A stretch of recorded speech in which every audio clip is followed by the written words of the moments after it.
Movie அப்படின்றது உங்களுக்கு பெரும்பாலும் தெரிஞ்ச விஷயந்தான். இந்த ஹாரர் மூவின்றது ஒரு ஆவியினுடைய அட்டகாசங்கள் தான். இந்த மாதிரி படம் எடுக்கிறவங்க அத்தனை பேரும் விட்லாச்சாரியாவினுடைய வாரிசுகள் தான். அவர் தான் ஜெகன் மோகினின்றதெல்லாம் உங்கள் எத்தனை பேருக்கு தெரியும்னு தெரில. அதெல்லாம் பேய்கள்லாம் அடுப்பில் தலையை விட்டுக்கிட்டு கஞ்சி காய்ச்சும், காலை விட்டு ரசம் வைக்கும். அப்படிலாம் பயங்கரமான படங்களை விட்லாச்சாரியா எடுத்தார். அதுக்கு பிறகு பத்திரிகையாளர் உங்களுக்கு தெரியும், பேய் கதை மன்னன் பிடி சாமினே ஒருத்தர் இருந்தார். அவர் பேய் கதைகள் மட்டும்தான் எழுதுவார். அப்படியாக இப்படியெல்லாம் ஒரு பெரிய வரலாறு நமக்கு இருக்குது. முன்னாடிலாம் இங்கிலீஷ் படம் தனியாக பார்த்தா அவங்களுக்கு 1 கிலோ தங்கம் தராங்களாம். அது மெட்ராஸில் தான் அந்த படம் ஓடிட்டு இருக்காங்கலாம் எங்கள் தஞ்சாவூரில் பேசிக்குவாங்க. அப்படி சினிமாவுக்கும் எழுத்துக்கும் பேய்கள் மிகப்பெரிய அளவில் உதவி பண்ணியிருக்கு. அந்த பேய்களில் நல்ல பேய், பயங்கரமான பேயின்னு 2 இருக்கு. நம்ம மரணத்துக்கு பிறகு ஒரு நல்ல பேயா ஆகுவோமா இல்லை பயங்கரமான பேயா தான் சுத்துவோமான்றது நம்ம மனசாட்சிக்கு தெரியும். ஏன்னா பேய்கள் எல்லாமே அலையிற பேய்கள் அத்தனையுமே ஏதோ மனசுல குறை வச்சுக்கிட்டு இருக்கிறதா ஒரு புரளி இருக்கு. அந்த மனசுல தீராத ஆசைகளால் தான் அந்த பேய்கள்லாம் உலகத்தில் சுத்திக்கிட்டு இருக்கு அப்படின்ற ஒரு பேச்சு இருக்கு. அப்படி ஒரு பேயை பற்றிய கதை தான் இந்த 7G. இதை அன்பு தம்பி ஹாரூன், அதாவது ஹாரூன் இயக்குனர் தயாரிப்பாளர் மட்டும் இல்லை, ஒவ்வொரு நொடியிலையும் ஒரு ஹியூமர் யாராவது சொல்லணும்னா அது ஹாரூனால முடியுது. நான் கவனிக்கிற வரைக்கும் அப்படி ஒரு அருமையான ஹியூமர் சென்ஸ் உள்ள தம்பி தான் ஹாரூன் இயக்குனர். ஆனால் அவர் இப்படி ஒரு பயங்கரமான பேய் படம் எடுக்கிறாருன்றது தான் எனக்கு ஆச்சரியமா இருந்தது உண்மையாலுமே. அப்புறம் இந்த அதுல ஹாரூனும் பையன் ஒருத்தன் இருக்கான், அவருடைய பையன். 2 பேரும் ஹியூமர் பண்ணிக்கிறத பார்த்தா பயங்கரமா இருக்கும். அப்படி ஒரு அழகான இது. அந்த பையன்கிட்ட கேட்டால் அவங்க அம்மாவும் அப்படித்தான் ஹியூமர் பண்ணி பேசிக்குவாங்களாம். ரொம்ப நல்லா இருந்தது. அந்த மாதிரி ஒரு அழகான ஹியூமர் குடும்பத்திலேருந்து இப்படி ஒரு பயங்கரமான ஹாரர் படம் எடுக்கிறாங்கன்றது எனக்கு ரொம்ப ஆச்சரியமாக இருந்தது. அடுத்து இந்த படத்தினுடைய மியூசிக் டைரக்டர் சித்தார்த். எங்களுக்கெல்லாம் ஒரு பிரம்மாண்டமான படம்னா பிரம்மாண்டமாக எங்களுக்கு தெரியுது சித்தார்த்து தான். நாங்கள் அண்ணாந்து தான் அவரை பார்ப்போம். இன்னைக்கு கூட ஆடுன்னு சொன்னான். அப்படி ஒரு சித்தார்த்து இந்த படத்துக்கு மிகச்சிறந்த ஒரு இசையும், அதாவது மிகச்சிறந்த முறையில் ஒரு கேரக்டரும் பண்ணி தந்திருக்காரு. நான் அவரை பார்த்து பிரமிக்கிறேன் இந்த படத்தில். அடுத்து இந்த படத்தினுடைய ஒளிப்பதிவாளர் கண்ணன், எங்கள் திருவாரூர் சிங்கம். அவன் இந்த படத்தில் மிகச்சிறந்த முறையில் ஒளிப்பதிவு பண்ணியிருக்கான். அவன் பொண்ணு பார்த்துக்கிட்டு இருக்கான். அதனால் நீங்கள் அவசியம் நம்பி அந்த பையனுக்கு ஒரு பொண்ணை பார்த்து, டேய் தம்பி யாராடே ஏந்திராடே எங்களா இருக்கான், அவனுக்கு அவசியம் பொண்ணு ஏதாவது பாருங்கள்.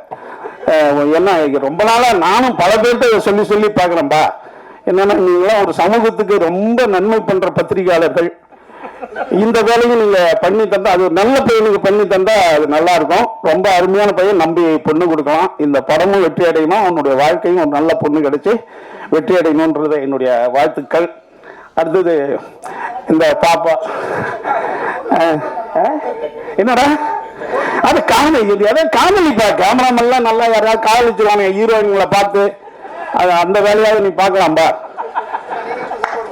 அதான் இல்லைடா, இதெல்லாம் ஒரு சின்ன ஐடியா தானே. இப்போ அதான் ஒரு கதை இருக்கு. அது என்னன்னா, ஒருத்தவனுக்கு ஒரு ஆவி பேச ஆரம்பிச்சிடும். அவன் எதுக்கு போனாலும் ஒரு ரோட்ல போனான்னா டே போகாதரா, அங்க ஒரு கார் மோதிடணும். அதே மாதிரி போக மாட்டான், கார் ஒருத்தனை மோதிடும். அதே மாதிரி ஒரு இடத்துக்கு போயிட்டு இருப்பான், அங்க போகாதையா, அந்த வீடு இடிஞ்சு விழுதுன்னு ஒரு ஆவி சொல்லணும். அதே மாதிரி அந்த வீடு இடிஞ்சு விழுந்துடும். இப்படி எங்க போனாலும் அவனுக்கு என்ன பண்ற ஒரு ஆவி அவனுக்கு சொல்லிக்கிட்டே இருக்கும். இது 1 வருஷமா சொன்னோம்னா பல ஆபத்துக்குள்ள இருந்து அவன் தப்பிச்சுக்கிட்டே வருவான். ஒரு இடத்துல அந்த ஆவி ஒன்னு சொல்ல போவான், நிறுத்திடுவான். உன் வேலையை பாரு, நான் பாத்துக்கிறேன்வான். உடனே அந்த ஆவி சொன்னான், டேய் இவ்வளவு நாளும் உனக்கு நல்லது தான்டா சொன்னேன், ஏன்டா என்ன திட்டுறேன்னா, எல்லாம் டெய்லி நடக்கிறது கெட்டதெல்லாம் நீ சொல்லிட்டு இருக்க. ஒரு நாள் கல்யாணம் நடந்தது எனக்கு, அப்ப நீ சொல்லவே இல்லையா இது ஒரு பெரிய ஆபத்துன்ட்டு அப்படின்னு சொல்ற மாதிரி. அப்படி நினைக்காதரா, பல பேருக்கு நல்லா தான் இருக்கு. அடுத்தது இந்த படத்தினுடைய ஹீரோயின். அது இப்போ பாருங்க, எங்க டீம்ல ஒரே ஒரு பொண்ணு தான். இதை வச்சு தான் நாங்கள் காலத்தை ஓட்ட வேண்டியிருக்கு. ஏன்னு கேள்ல, இந்த பொண்ணுன்னா யாரும் ஸ்டில்லு பேப்பர்ல போட மாட்டீங்க. அதனாலே சொன்னோம்மா எல்லா போட்டாலும் நீ வந்துருமா, எங்க முகத்தெல்லாம் போட மாட்டாங்க, ஏன்னா பார்க்கறதுக்கு ஆள் இல்லைன்றதுக்காக அந்த பொண்ணு இன்னைக்கு பெரிய மனசோட இங்க வந்து எங்களுக்கு உதவி பண்ணியிருக்கு. அப்படியா, அதனால அவங்களுக்கு நன்றி. அடுத்து வந்து டான், எங்க டான் எடிட்டரு. நான் டான் போஸ்கோ பார்க்கும்போதுலாம் ஒரு எடிட்டரா ஒரு ஹீரோவானே பார்ப்பேன். அப்படி வந்து காஸ்டியூம்லையும் தன் சிரிப்பாலையும் தன்னுடைய அணுகுமுறையாலையும் எங்க அத்தனை பேரையும் ஆட்கொள்ற ஒரு சிறந்த ஒரு தம்பி தான் டான் போஸ்கோ. இந்த படத்தினுடைய ஹாரர் மூவிக்கு எப்போதுமே எடிட்டிங் வந்து ரொம்ப ரொம்ப ரொம்ப அவசியம். தேவையான நேரத்தில் சைலன்ஸுக்கு இடம் கொடுக்கணும், தேவையான நேரத்தில் ஷார்ப் கட் பண்ணணும். அப்படி சிறந்த முறையில் எடிட் பண்ணிட்டு இருக்கிறாரு. நம்ம அடுத்தது செல்வா, உங்களுக்கு தெரியும், பியரோ. அதாவது இந்த இந்த பிரசாத்தை வந்து நீங்க ஒரு ஏடம் தோட்டம் மாதிரி உங்க பத்திரிகையாளர்கள் அத்தனை பேரும் ஒரு உல்லாசமா சந்தோஷமா இருக்கிறதுக்கும், அடுத்து ஒரு ஒரு நல்ல, அதாவது எப்படி கிருஷ்ணந்தா மாதிரி, ராமாயணத்தில் வர்ற கிருஷ்ணந்தா மாதிரி மிகச்சிறந்த முறையில் இந்த பிரசாத் இருக்கிறதுக்கு காரணமே வந்து அண்ணன் நிகழ்முருகன் தான். அவர் தான் வந்து இதை போராடி இந்த இடத்த வாங்கி தந்தார் உங்களுக்கு. உண்மையுமே ஒவ்வொரு பத்திரிகையாளர் மட்டும் நானும் நன்றி சொல்லிட்டே இருப்பேன் நிகழ்முருகனுக்கு. ஏன்னா இப்படி ஒரு அருமையான ஒரு விஷயத்த நிகழ்முருகன் தான் இதை ஏற்படுத்தி தந்தார். நாங்கள் ஓனர்கிட்ட 15 தடவை பேசி, அதனால அவருக்கு இந்த நேரத்தில் நன்றி தெரிவிப்போம். அடுத்தது தம்பி டான்ஸ் மாஸ்டர், கொரியோகிராஃப் பிரமாதமா பண்ணியிருக்காரு. பேய்கள் ஆட்டம் என்றது எப்படி இருக்குன்னு உங்களுக்கு தெரியும். சாமி ஆட்டமும் பேய் ஆட்டமும் ஏறக்குறைய ஒன்று தான். ஏன்னா வந்து சாமி கோயில் எல்லாமே கோயிலுக்குள்ளவும், பேய்களுடைய கோயில்களாக இருக்கின்ற இடுகாடு வந்து ஊருக்கு வெளியிலையும் இருக்கும். ரெண்டுமே நம்ம பார்த்தது கிடையாது. பட் இருந்தாலும் படத்தில் அவங்க 2 பேருமே நமக்கு மிகச்சிறந்த விஷயத்த பண்ணிட்டு இருக்காங்க, பேய்களும் சாமிகளும். அண்ணன் சுந்தர் சி சொல்லுவார், நான் வந்து ஒரு 35 வருஷம் சினிமாவில் இருக்கேன்னா என்னை ஹீரோ ஏமாத்திருக்காங்க, என்னை சினிமாவில் பேய்கள் ஏமாற்றியதே இல்லைன்னு சுந்தர் சி சொல்லுவார். அதே போல் இந்த படமும் இந்த டீமுக்கும் அண்ணன் ப்ரொடியூசருக்கும் அண்ணா இது ஃபண்டு பண்ணிக்கிறாரு. அது அண்ணன் இவர் ஃபண்டு கொடுத்துருக்காரு நமக்கு. அவருக்கும் மிகப்பெரிய வாழ்த்துக்கள். இந்த பேய் படம் வந்து உங்கள் எல்லாத்தையும் மகிழ்ச்சிப்படுத்தி எங்களுக்கும் திருப்தியை கொடுக்கும், அதாவது பொருளாதார ரீதியாகவும் திருப்தி கொடுக்கும்ட்டு எங்களை நாங்களே வாழ்த்தி அதுக்கு நீங்கள் சப்போர்ட் பண்ணணும்னு சொல்லிட்டு உங்களையும் வாழ்த்தி நன்றி கூறி விடைபெறுகிறேன். நன்றி. எனக்கு ஒரு பிள்ளையார் சொல்லி போட்டு விட்டாரு அருண்னா.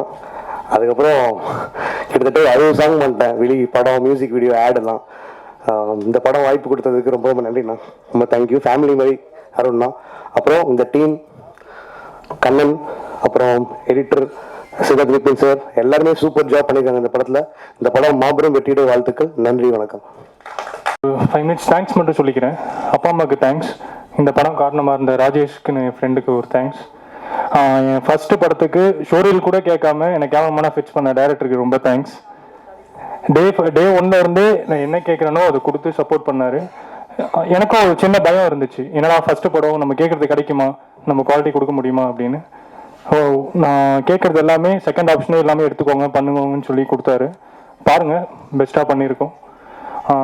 சித்தா கபின் சார், தேங்க்ஸ் சார், உங்கள் மியூசிக் நல்லா இருந்துச்சு. Richard bro, thank you. Editor, thank you. Mahendran sir, thank you. அண்ணே சொல்லாமுக்கெல்லாம் பொண்ணு தேடி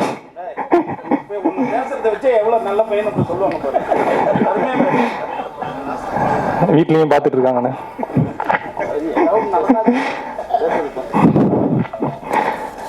தேங்க்யூ. ஷூட்டிங் ஒரு மாதிரி டென்ஷனாகவே போகும், டைரக்டர் மட்டும் கூலாகவே இருப்பார். அடிக்கடி கேட்பேன், எப்படி சார் இவ்வளோ டென்ஷன்லையும் கூலாகவே இருக்கீங்க அப்படின்னு. கவுண்டர் மறந்துச்சு சார். ஹியூமர் இல்லைன்னா டியூமர் வந்து செத்துருவேன் அப்படிம்பாரு. இல்லை, சீரியஸாகவே, ஜோக்ஸ் அப்பார்ட், சீரியஸாகவே ரொம்ப கஷ்டம். ஏன்னா படத்தில் ஒரு ரோல் ப்ளே பண்ணுறதுனாலே கஷ்டம். கேமராமேன், டைரக்டர் தனித்தனி ரோல் ப்ளே பண்ணுறதே கஷ்டம். ப்ரொடியூசர், டைரக்டர், ரைட்டர், இதை தாண்டி சில சமயம் டான்ஸ் மாஸ்டராகவும் மாறுவார். எல்லா ரோலையும் சிரிச்சுக்கிட்டே பண்ணுவார். அவர் ஃபேஸில் எப்பயுமே நான் டென்ஷன் பார்த்ததே இல்லை. ஷூட்டிங் முடிஞ்சோடனே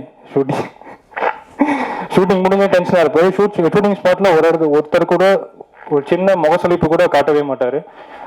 தேங்க்ஸ் செல்வாண்ணே, ரொம்ப தேங்க்ஸ். மறந்துட்டேன், சாரிண்ணே. எல்லாருக்கும் தேங்க்ஸ் சார். சின்ன மாஸ்டர்ஸ் அந்த 2 பசங்க சூப்பராக பண்ணியிருக்காங்க. படம் பாருங்க, உங்களுக்கு தெரியும். எல்லாரும் கவர் பண்ணிட்டேன்னு நினைக்கிறேன். ஸ்மிட்டி தேங்க்ஸ் அண்ணே. அவர் பேர் தெரியல, இல்லை கல்கி என்ன தெரியும், அவர் பேர் தெரியல. கல்கி அண்ணே, டிஎஸ்ஆர் 2 பேருக்கும் தேங்க்ஸ்ண்ணே. எல்லாரையும் கவர் பண்ணிட்டேன்னு நினைக்கிறேன்.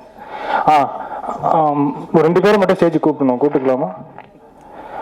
வெங்கட் அண்ணன் அண்ட் விக்கி 2 பேரும் வாங்கலாம். அசிஸ்டன்ட் டைரக்டர்ஸ் உங்க படத்துக்குலாம் கேமராமேன் இவனை தான் போடணும். ஸ்டேஜில் ஏற்றுறான் பார்த்துக்க.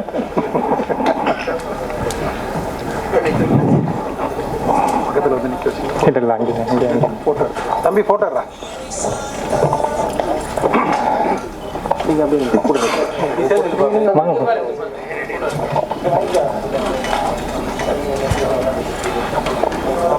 இவர் இருங்க நானே இருங்க பேசுறது தான் கூப்பிட்டோம், போகாதீங்க வாங்க. இவர் வெங்கட், இவர் இந்த படத்தோட இந்த படத்துல ஏகப்பட்ட பிரச்சனை இருந்துச்சு, எல்லாத்துக்கும் கூட இருந்து முடிச்சு கொடுத்துருக்காரு. நேற்று வரைக்கும் இந்த படத்துல கடைசி வரைக்கும் வேலை பார்த்தது இவர் தான். இவரால் தான் அந்த படம் கியூபுக்கு போயிருக்கு, அவ்வளோ சீக்கிரம் முடிச்சு கொடுத்துருக்காரு. ஸோ தேங்க்ஸ்ண்ணே. தேங்க்யூ.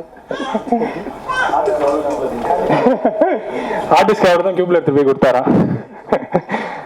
இவன் வந்து என்னோட அசிஸ்டன்ட் விக்கி, இவனும் கூட இருந்திருக்கான். நெக்ஸ்ட் இயர் இவன் படம் பண்ணிடுவான். இவன் படத்துக்கும் என்ன சப்போர்ட் பண்ண மாதிரி இவனுக்கு சப்போர்ட் பண்ணு. தேங்க்யூ. அனைவருக்கும் வணக்கம். ஃபர்ஸ்ட் ஆஃப் ஆல் இந்த டீமில் என்னை அறிமுகப்படுத்தினது வந்து செல்வா சார். செல்வா சாருக்கு தான் நான் ரொம்ப தேங்க்ஸ் சொல்லணும் ஃபர்ஸ்ட் ஆஃப் ஆல். ஏன் அப்படின்னா ஒரு 2-3 இயர்ஸ் பிஃபோரே ஃபஸ்ட்டு சாரோடைய ஒரு படம் வெப்பு, அதுக்கு முன்னாடி எக்கோ எடுத்தாங்க. அதுலேருந்து என்னை எடிட்டராக இதுக்கு இந்த டீம்கிட்ட ஜாயின் பண்ணோம் அப்படின்னு சொல்லிட்டு பல டைம் வந்து அந்த மீட்டிங் நடக்கும். பட் ஃபைனல் ஸ்டேஜில் அது பண்ண முடியாத ஒரு சூழ்நிலையாயிரும். இந்த டைம் வந்து கண்டிப்பாக இந்த ப்ராஜெக்டில் நீங்கள் இருக்கிறீங்க, கண்டிப்பாக வந்து பண்ணணும் அப்படின்னு சொல்லிட்டு ஃபஸ்ட்டு என்னை கூட்டிகிட்டு போய் ஹாரன் சார்கிட்ட கொண்டு போய் மீட் பண்ணி இந்த ப்ராஜெக்டை கமிட் பண்ணி இந்த ப்ராஜெக்ட் ஸ்டார்ட் பண்ணி ஒர்க் பண்ணோம். இந்த ப்ராஜெக்ட் வந்து ஸ்டார்டிங் பண்ண சும்மா ஒரு ஷார்ட் அண்ட் டைமில் பண்ணி முடிக்கிறதான ஒரு ப்ராஜெக்டாக தான் இருந்துச்சு. பட் அது கொஞ்சம் சிஜி இதனால் கொஞ்சம் டிலே ஆகுனதுக்கான ரீசன் ஆச்சு. இல்லைன்னா இது கொஞ்சம் முன்னாடியே ரிலீஸ் ஆகிருக்கும். இப்போது எனக்கு தெரிஞ்சு நான் இப்போது ஹாரன் சார் வச்சு தான் நான் நிறைய பேச வேண்டியிருக்குது. சார் வந்து ஸ்டார்டிங்கில் ஒரு நான் பார்த்து ஒரு 10-15 இயர்ஸில் சாரோட அனுபவம் இப்போ இந்த 3rd film I think. But வந்து ரொம்ப ஒரு எடிட்டிங்கில் ரொம்ப ஒரு எடிட்டருக்கான ஒரு ப்ளசன்ஸாக கொடுக்கக்கூடிய ஒரு டைரக்டர். அந்த உரிமை எல்லா டைரக்டர்ஸும் எங்களுக்கு கிடைக்காது. ஃபர்ஸ்ட் ஆஃப் ஆல் அந்த ஃப்ரீடத்தை வந்து முழுமையாக கொடுத்து நீங்கள் ஒரு வருஷன் கட் பண்ணுங்கள், நான் வந்து பார்க்குறேன், பார்த்து முடிச்சுட்டு அந்த கரெக்ஷன்ஸை கூட ரொம்ப மைன்யூட்டாக அழகாக உட்காந்து ஒர்க் பண்ணி இந்த ப்ராஜெக்ட் வந்து ஒரு ஃபர்ஸ்ட் ஆஃப் வந்து எனக்கே வந்து இந்த ஸ்க்ரீன் பிளே எதை நோக்கி போயிட்டுருக்குது. ஏன்னா கதை கேட்டுக்கிட்டாலுமே அந்த ஷூட்டிங் ஃபுட்டேஜ் வர எடிட் பண்ணி பார்க்கக்கூடிய டைமில் இது எதுவாக இருக்குது அப்படின்னு சொல்லிட்டு ஃபுல் ஜாயின் பண்ணச்சுமா இந்த ஃபர்ஸ்ட் ஆஃப் வந்து என்டர்லி டிஃப்ரெண்ட். உங்களுக்கு படம் பார்க்கறதுக்கு தெரியும். செகண்ட் ஆஃப் பார்த்தீங்கன்னா அதுக்கும் இதுக்கும் ரிலேட்டடாக வேறு ஒரு சப்ஜெக்டாக இருக்கும். 2 படத்தையும் ஒரே படமாக கொண்டு வந்திருக்க மாதிரியான ஒரு ஸ்க்ரீன் பிளே. இதில் நடித்த எல்லாருமே வந்து ரொம்ப ப்ளசன்ஸாக ரொம்ப பியூட்டிஃபுல்லாக நடிச்சிருக்காங்க. ஃப்ரேம்ஸ் எல்லாமே ரொம்ப சூப்பராக இருக்குது. ரொம்ப ரசித்து ரொம்ப பொறுமையாக அழகாக ரீரெக்கார்டிங்லாம் பக்காவாக பண்ணி இந்த ப்ராஜெக்ட் ஃபினிஷ் பண்ணியிருக்கிறோம். ரியலி வந்து நான் வந்து இதுவரையும் ஹாரர் ஃபிலிம் இதுதான் ஃபஸ்ட் டைம் பண்ணுறேன். ஒரு இமேஜினேஷனோடு ஒரு ப்ராஜெக்ட் பண்ணுறதுங்கிறது இது வந்து ரொம்ப சூப்பராக இருந்துச்சு. ஏன்னா ஒரு கேரக்டரே ஃபுல்லாக வந்து மெமரியில் அப்படி ஒரு கேரக்டர் இருந்துகிட்டே இருக்கிறாங்க அப்படிங்கிறதோடு இந்த ப்ராஜெக்ட் பண்ணச்சுமோ ரொம்ப ரியலி ரொம்ப நல்லா இருந்திருக்கு. எவ்ரிதிங் இந்த ப்ராஜெக்ட் ரொம்ப சூப்பராக இருக்குது. எனக்கு இந்த வாய்ப்பளித்த டைரக்டர் சாருக்கும் whole team 3B Siva sir எல்லாருக்குமே என்னோட மனமார்ந்த நன்றிகள், வாழ்த்துக்கள். தேங்க்யூ. வணக்கம். அம்மா அப்பாவுக்கு ரொம்ப தேங்க்ஸ். டைரக்டர் ப்ரொடியூசர் ஹேரன் சாருக்கு ரொம்ப தேங்க்ஸ். அண்ட் அசோசியேட் அசிஸ்டன்ட் டைரக்டருக்கு ரொம்ப தேங்க்ஸ். அண்டு எல்லா ஆக்ட்ரஸ்க்கு எல்லாருக்குமே ரொம்ப தேங்க்ஸ். ஜூலை 5 இந்த படம் ரிலீஸ் ஆக போகுது. எல்லோரும் என்ஜாய் பண்ணி சப்போர்ட் பண்ணுங்கள். Thank you. Have a nice day. ரொம்ப நல்லா இருந்தது. ஸோ சோனியா அகர்வால் மேம் கூட பண்ண எக்ஸ்பீரியன்ஸ் ரொம்ப நல்லா இருந்தது. என்ஜாய் பண்ணேன், ஜாலியாக இருந்தது ஷூட்டிங். அண்ட் இப்போ ஷாமு அதே தான் எனக்கும் பேசணும். ரொம்ப ரொம்ப தேங்க்ஸ். இல்லை மறைக்க மெயின் நீங்கள் தானே. இப்போ என்னன்னு தெரியல, 30 வருஷமாக வெறும் கோடிகளில் உள்ள மனிதர்களோட பழகிட்டு டெக்ஸ்டைல் இண்டஸ்ட்ரியில் அந்த மைண்டை மாற்றுறதுக்கு ஒரு நடிகனுங்கிறது சாதாரண இங்கே மேடையில் வந்து உட்கார்றது அவ்வளோ சாதாரண விஷயம் இல்லை. ஒரு 10 ஆண்டு காலமாக திடீர்னு ஏறினா ஃப்ளைட்டு, இறங்கினா காரு, டூ வீலரு வாழ்க்கையில் ஓட்டியிருக்கேன். எப்போ ஒவ்வொரு காலத்தில் டிவிஎஸ் 50 அந்த மாதிரி ஒரு லைஃப் ஸ்டைலில் இருந்துட்டு ஒரு 200 ரூபாய்க்காக போய் நம்ம நடிக்க போகிறோமே அப்படின்னு செல்ஃப் மனசு வந்து கேட்காது சார். 200 50,000 செலவு பண்ணிக்கிட்டு கார் எடுத்துக்கிட்டு போய் அரண்மனை 1 ஆக்சுவலி இதயம் படத்தில் க்ரௌட் ஆர்டிஸ்டாக வந்தேன் 90ஸ்ல. அப்போ வந்துட்டு ஃபேமிலி சுச்சுவேஷன், சினிமாவுக்கு போகக்கூடாதுன்னு அடியெல்லாம் வாங்கியிருக்கேன். எங்கள் மாமாலாம் கட்டி வச்சு அடிப்பாங்க. சினிமாவுக்கு போயிட்டான் ஓடிவிட்டான் பாரு அப்படிம்பாங்க. சினிமாவுக்கு போகிறதுக்கு ஓடிவிட்டான் பாரு அப்படி. ஏன்னா நான் ஃபேமிலி ஏர்னிங் மெம்பரு. கதிர் சார் படத்தில் இதயத்தில் ஒரு சின்ன சீனில் வந்திருக்கேன். அந்த சவுத் இந்தியன் திரைப்பட சங்கத்தில் நடிக்கும்போது தான் என்னுடைய ஃபஸ்ட்டு அந்த ஒரு தாக்கம். அதுக்கப்புறம் நான் போய் வியாபாரம் பண்ணும்போது ஒரு 30-40 படங்களில் போய் பொள்ளாச்சியில் ஷூட்டிங் ஸ்பாட்டில் போய் கெஞ்சுவேன், ஏதோ ஒரு வாய்ப்பு கொடுங்க வாய்ப்பு கொடுங்க அப்படின்னு. போய் யாரும் இப்போ அவ்வளோதான் கிடைக்கல. ஒரு தெய்வ வாக்கு, சின்ன பசங்க நாங்கள், அந்த மாதிரி நிறைய படங்கள் சொல்லிக்கிட்டே போகலாம். அந்த எல்லா படங்களையும் போய் பார்ப்பேன், அப்படி கேட்பேன். எங்கேயும் வாய்ப்பு கிடைக்காது. ஏன்னா எல்லாம் ப்ரீ பிளான்டாக வந்துடுவாங்க ஆர்டிஸ்ட்டு. இங்கேருந்து பொள்ளாச்சி வரணும்னா வெல் எஸ்டாப்ளிஷ்ட் ஆர்டிஸ்ட்டோட பேக்கப்போடு அங்கே வந்துடுவாங்க. அப்படி வரும்போது நம்மளை எப்படி கண்டுக்குவாங்க. அப்புறம் தான் அதுக்கப்புறம் ஐயோ இது ரொம்ப கஷ்டமான வீடுன்னு போயிட்டு ஒரு மாபெரும் துறை, சாம்ராஜ்யத்துறை டெக்ஸ்டைல்ஸு. நீ தமிழ்நாட்டோட பாதி வருமானமே டெக்ஸ்டைலில் தான் வருது.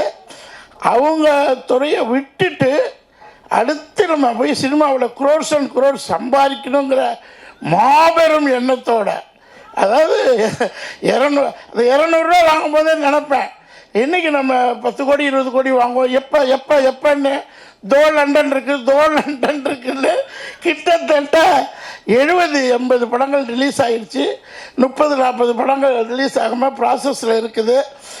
ஒரு நாள் அப்போல்லாம் எனக்கு ரொம்ப கடுப்பு. இந்த 100 கோடி 200 கோடி ஆடெல்லாம் திட்ட ஆரம்பிச்சிட்டேன்.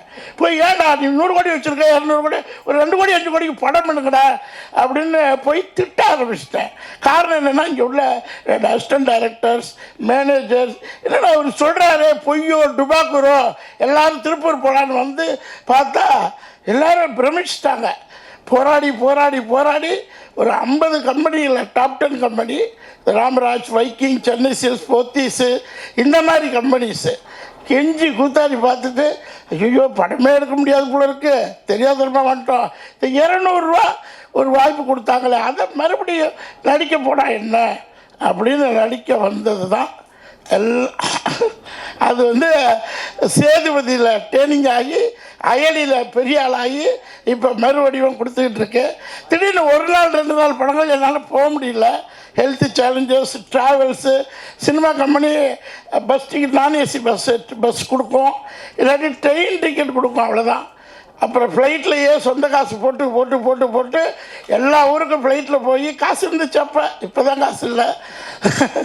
ஸோ நடித்து அப்போ ஆரன் சார் வந்து ஒரு நல்ல, அவரை நான் போய் ஆஃபீஸில் போய் பார்ப்பேன். கிட்டத்தட்ட ஒரு 10,000 போட்டோக்கள் கொடுத்துருப்பேன். இந்த முட்டு தேயிற வரலையும் நடந்திருப்பேன், படி ஏறி இருப்பேன். ஏற்கனவே என் உடம்பு பாடி, இதில் வேறு முட்டு தேய ஏறணுமா அப்படின்னு ஏறி ஃபோட்டோ கொடுக்கும்போது ஆரன் சார்ட்ட போய் அப்பா என்னை பார்த்தாலே கேட்பாங்க, ப்ரொடியூசர் போல இருக்குது ப்ரொடியூசர். எனக்கா மனசுக்குள்ளே இருக்கும், இத்தனை கோடிகளை பார்த்துட்டு ஒரு பட்டம் எடுக்க முடியலையேன்னு விருத்தம் இருக்கும். இருந்தாலும் நடிப்புன்னு ஒன்றதுனால சார் வந்து 1 நாள் கொடுத்தாங்க. திடீர்னு சார் என்ன சார் மறுபடியும் செகண்ட் ரவுண்டா 100 படம் ஒரு நாள். இல்லை உங்களை பாருங்கள், ஒரு டிஃப்ரெண்ட்டாக நித்யானந்தா ஸ்டைலில் ஒரே நாள் அந்த கேமரா இருக்கட்டும், அந்த ஒரு செம்ம கேமரா அவர்கிட்ட ஒர்க் பண்ணியிருக்கேன்னு நினைக்கிறேன். உங்கள்கிட்ட ஒர்க் பண்ணியிருக்கேன்னா இந்த படத்தில் இன்னொரு படத்தில் ஒர்க் பண்ணி எதில் ஏதோ ஒரு படத்தில் ஒர்க் பண்ணியிருக்கேன். அதாவது அசிஸ்டண்டாக இருந்தீங்க நீங்கள் பெரிய. ஸோ அவ்வளோ லைட்டிங், அவ்வளோ கேமரா, டைம் இல்லை, அன்றைக்கி டேட் இல்லை. ஒரு நாளைக்கு 4 படம் சூழ்நிலை ஆகி போகுது. இப்போ காலையில் போய் இன்றைக்கி 2 ஆடியோ லான்ச்சு. நேற்று நைட்டு ஷூட்டிங், திருவேண்டரத்துலேருந்து இங்கே வர்றேன், நைட்டு 2 மணிக்கு தூங்குறேன், 7 மணிக்கு first audio launch, second audio launch.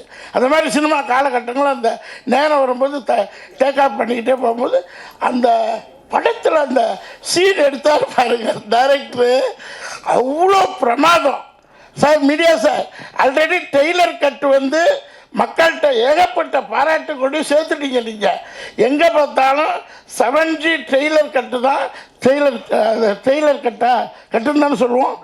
Trailer very successful. நானும் எங்கள் போராட்டத்துலலாம் கேட்குறது, ஸ்டேட்டஸில் வைக்கிறது, டெய்லர் நல்லபடியாக சூப்பராக கொண்டு போய் சேர்த்துட்டீங்க. 7G ரெயின்போ காலனி மாதிரி இந்த படத்தையும் எல்லாருமே பார்ட் 2ன்னு கேட்க ஆரம்பிச்சிட்டாங்க. இப்போ என் ஃப்ரெண்ட்ஸ் எல்லாம் வந்தாங்க, ஸோ 7G இப்போ ரெயின்போ 2வா அப்படின்னாங்க. அது மாதிரி இந்த 7Gங்கிற சென்டிமெண்ட்டு அவ்வளோ அருமையான சென்டிமெண்ட்டு. அதை மறுபடியும் நீங்கள் எழுதி சின்ன சின்ன படங்கள் இன்னும் கொஞ்ச நாள் தான். இப்போ காலையில் வந்து ஒரு பில்டர் 10 கோடி 15 கோடி போட்டு எடுக்கிறாரு. ஒரிஜினல் சினிமா பிஸ்னஸ்மேனுக்கு தெரிய ஆரம்பிச்சிச்சு. இந்த இண்டஸ்ட்ரி 10 துறையில் இங்கே ஓடிடி வந்தாச்சு, சேனல் வந்தாச்சு, தேட்டரிக்கல் வந்தாச்சு. எந்த பக்கம் திரும்பினாலும் மக்களுக்கு சினிமாங்கிறது ரத்தத்தில் கலந்துருச்சு.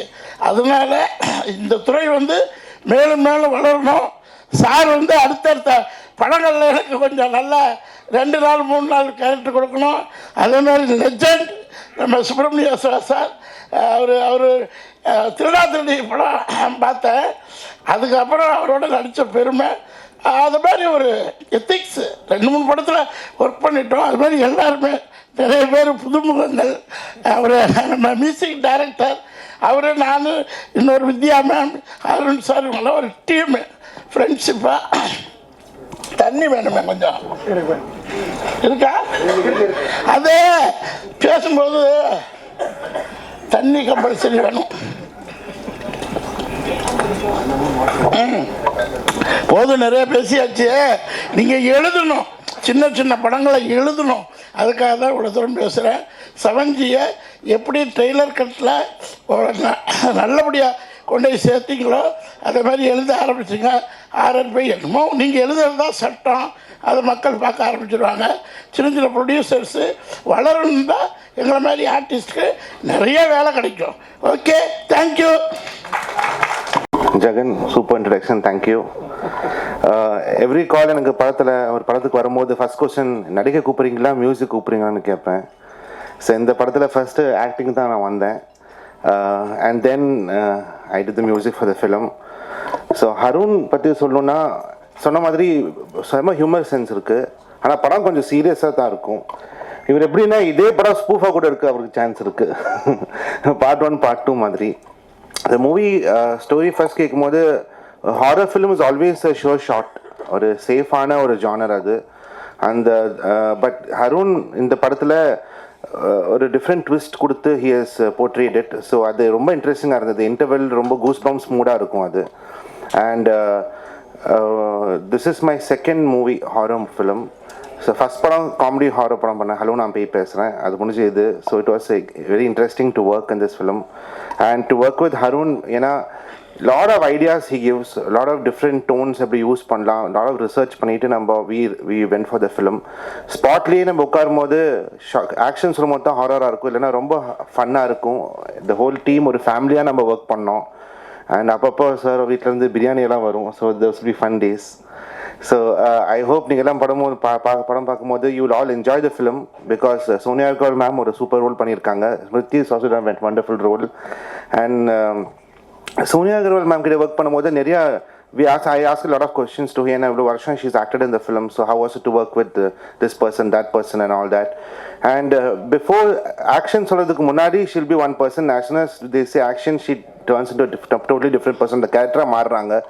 And I had a few scenes with her. So it was she was very helpful in those scenes. You know, normally I do a lot of humor in films. In the tadi konjo ஒரு சீரியஸான role பண்ணியிருக்கேன். So it was interesting to act with her. அவங்க நிறைய suggestions கொடுத்தாங்க. and overall the whole packaging lala vandirukku, the editing, the choreography, the camera work ellame final out paakumbodhu romba interesting ah vandirukku.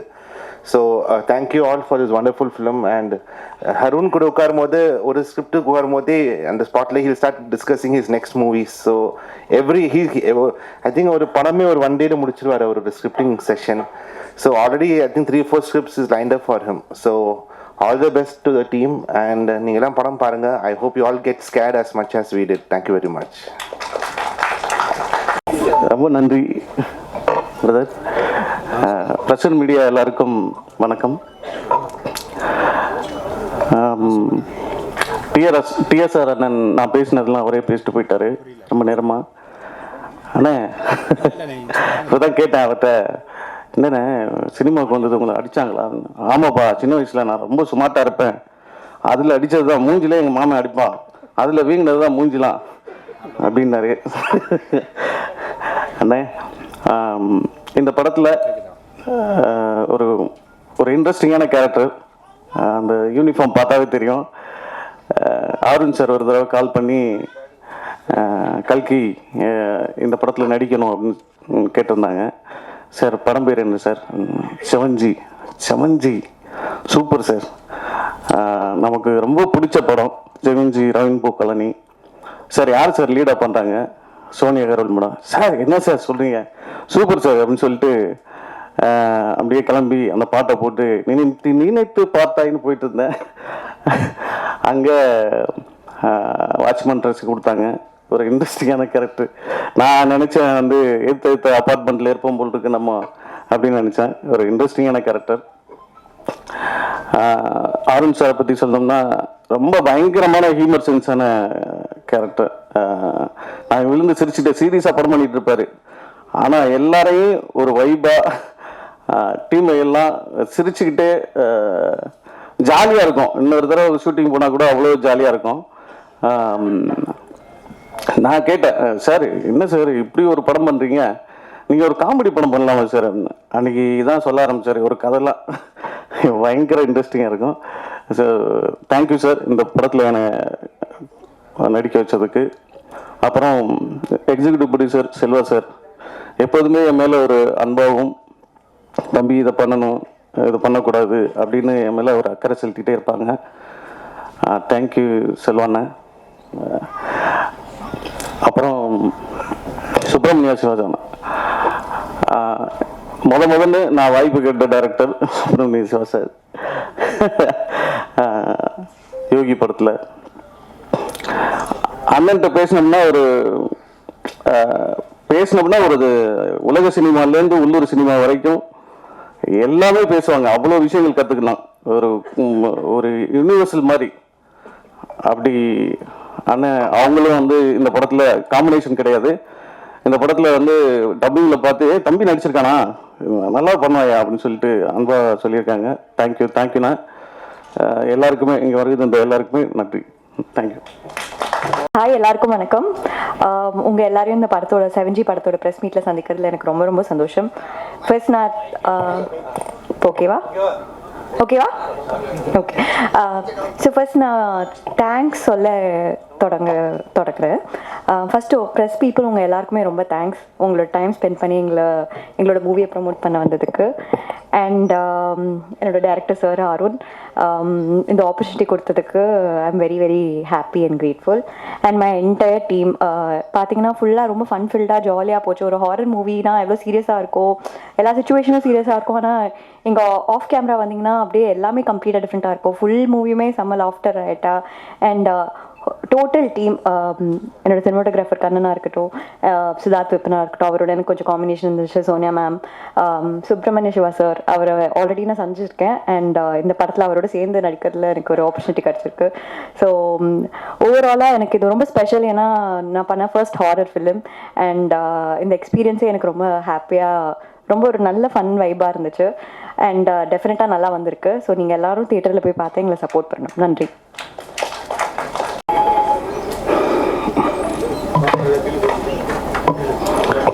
பத்திரிகைத்துறை நண்பர்கள் அனைவருக்கும் வணக்கம். எதுலேருந்து start பண்ணுறது தெரில, ஏன்னா நிறைய பேசிட்டாங்க.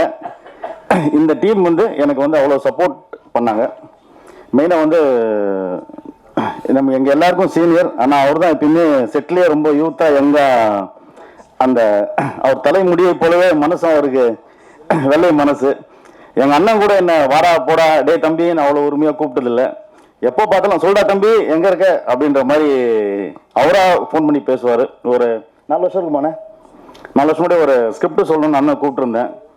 அப்போ வந்து ஒரு நிறைய அண்ணன் வந்து யாரையுமே வந்து டிஸ்கரேஜ் பண்ண மாட்டாங்க. யார் ஸ்கிரிப்ட் சொல்லணும் யாராக இருந்தாலும் அவங்க டைம் ஸ்பெண்ட் பண்ணி எந்த பிஸி ஷெட்யூலில் இருந்தாலும் அந்த ஒரு டைம் கொடுப்பாங்க.